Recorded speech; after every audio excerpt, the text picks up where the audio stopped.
Assalamualaikum warahmatullahi wabarakatuh. Puspita Vitasari di sini dengan NPM 0371240075 dari kelas 2C.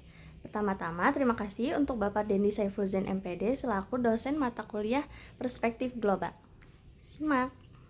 Nah, di sini aku bakal menyampaikan dampak masuknya makanan asing terhadap budaya kuliner lokal. Yang pertama itu ada faktor penyebab masuknya makanan asing ke Indonesia, yaitu yang pertama ada globalisasi dan urbanisasi.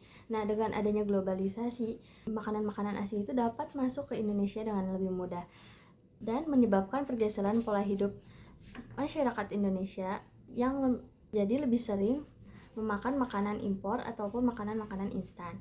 Yang kedua ada pengaruh subkultur dan media sosial. Anak-anak muda zaman sekarang itu lebih tertarik dengan K-pop, anime, dan lain sebagainya.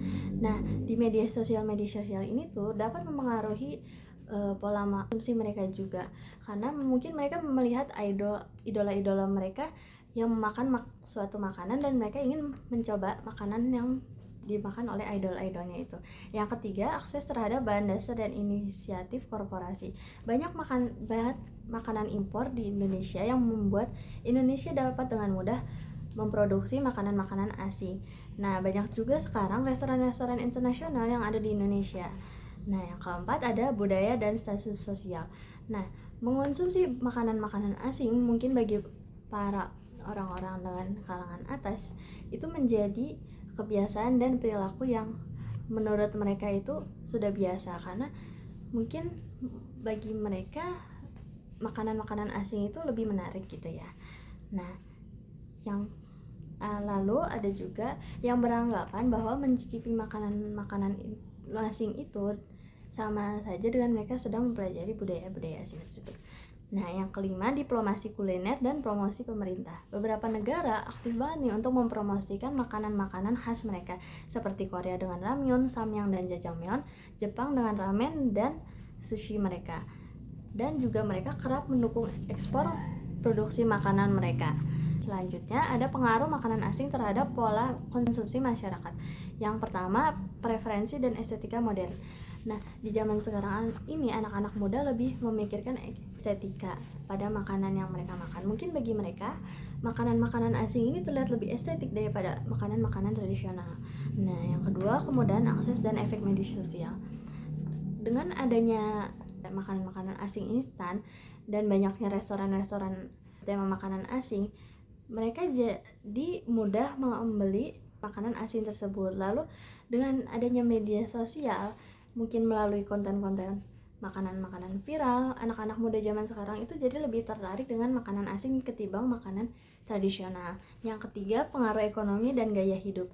Nah, dengan pengaruh ekonomi ini, mereka mungkin yang kalangan-kalangan atas itu menjadi lebih tertarik dengan makanan asing dan gaya hidup juga. Nah, anak-anak zaman sekarang ini gaya-gaya hidupnya itu lebih ke arah Korea, Jepang, dan lain sebagainya. Jadinya itu juga mempengaruhi keinginan konsumsi makanan asing mereka.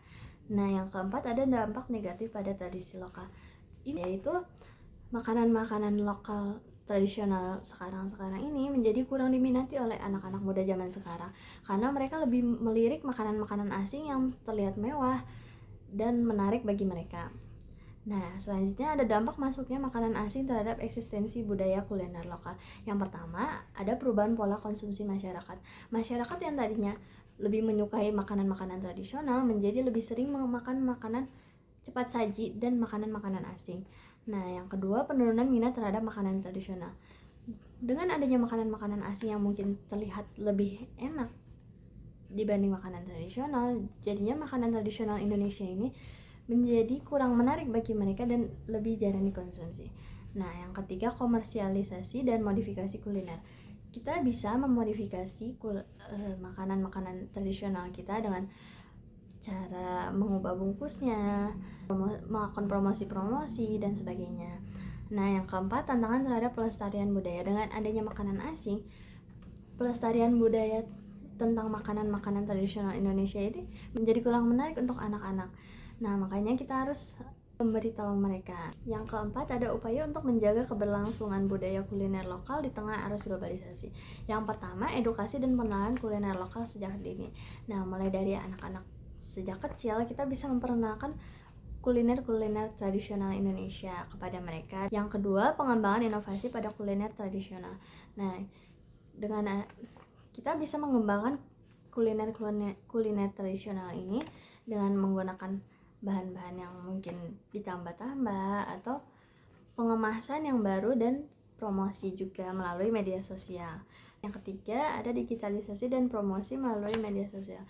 Kita bisa mempromosikan makanan-makanan tradisional Indonesia di berbagai platform media sosial. Nah, dengan begitu, orang-orang asing juga dapat mengetahui kuliner-kuliner tradisional di Indonesia. Yang keempat, dukungan pemerintah dan regulasi budaya.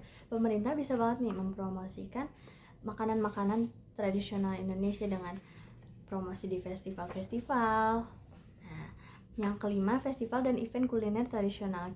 Kita bisa mengadakan festival atau event kuliner tradisional seperti membagi-bagikan kuliner seluruh Indonesia secara gratis ataupun membuat bazar-bazar makanan tradisional. Terakhir, ada kesimpulan. Makanan dari banyak negara-negara asing ini dapat mempengaruhi kuliner tradisional Indonesia. Tapi dengan begitu kita harus berupaya untuk membuat kuliner Indonesia juga dipandang oleh orang-orang asing.